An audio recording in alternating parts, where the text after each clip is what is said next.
In today's video, I'm going to teach you how to upload files to a task in Wrike. Uploading files to your tasks is a simple but powerful way to keep everything organized in one place.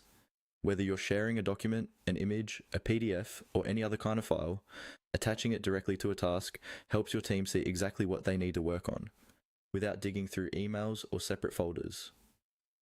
First, start by opening Wrike and navigating to the task where you want to upload your files.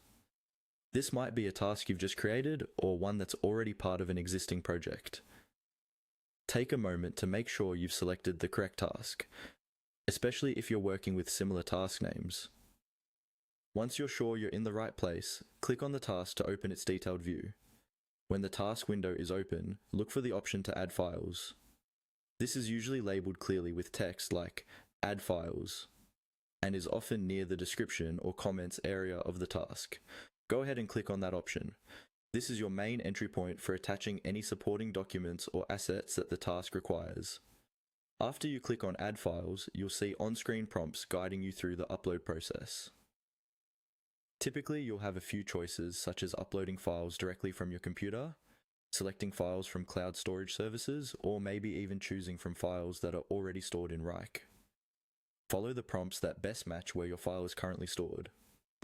If you're uploading from your computer, a file browser window will open. Navigate to the folder where your file is saved, select the correct file, and then confirm your choice. You might see a progress bar or small indicator showing that the file is uploading.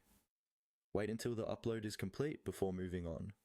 Once the file has finished uploading, you should see it listed within the task.